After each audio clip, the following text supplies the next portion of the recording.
Okay, now. Okay, we're back now. All the parts are now cleaned up, all the debris off of it, all the old rusty parts, and you know, like I said, you could make these cleaner if you want. You could really go to town and get these bright and shiny. It really depends on your preference. I don't usually go that much. I kind of like them looking this way. So these are your replacement springs right here. These 5 are like leaf springs, and they'll go in this piece here to help the pin stay in place. And this is the spring that will go along the side of the door, and it kind of fits in there, right there. And I'll show you that a little bit better when I do it.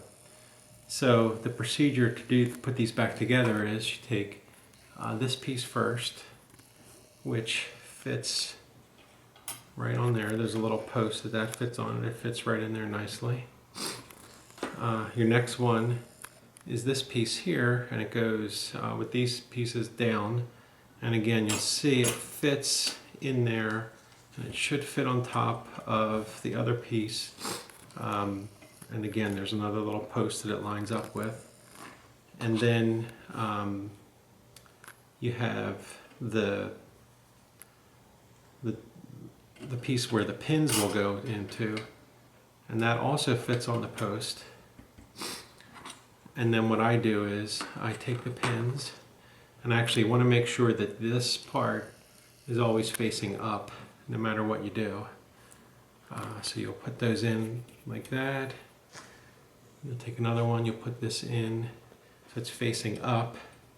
So if both of them are facing up, they all go up. That's the right position. So when you see it there, that's how it'll look.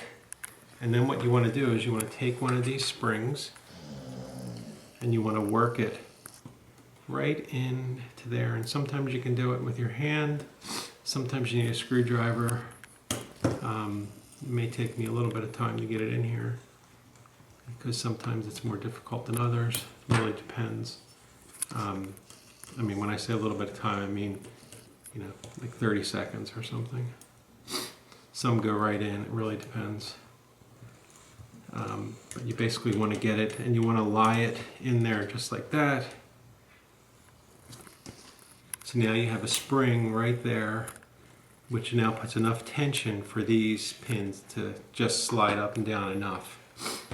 Now I'm going to put this, now you'll do this for each one of these. So there's a spring for each one. You'll put one in here and here and here and here. You'll have all the pins, and then you'll put the combination plate back. And I just put it back for this one so I don't have to fool around with all those. And then to get this to sit on properly, this little piece here moves, and you can see how if you don't move it out of the way, it won't get in there properly. So you want to make sure that's aligned. And then the tricky part a little bit is this spring along the side. And you basically want to get this spring, there's a little latch, there's a little clip right there, and you want to make sure that this spring fits basically like this underneath there, and then it sticks in there. It basically fits in there. So it's going to be really difficult to show you with the camera how to do this, because, or how it fits in there because of the angle, but you'll get the idea. So I put this in here again, and then I usually take it and set it up under there, use a screwdriver and push it until it locks in. And there, you see that time it didn't lock in, and that time, boom, it locked in. And it's important to keep this piece out of the way, because otherwise you won't seat it all the way on.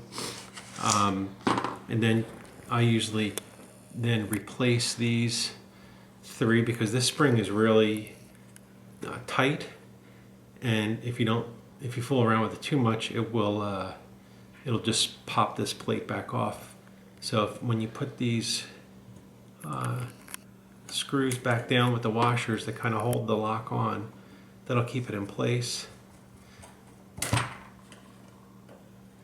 And then you'll put all three back. Again, I'm just going to put 2 in for now so that we can finish this up. And then you want to replace this spring back in here.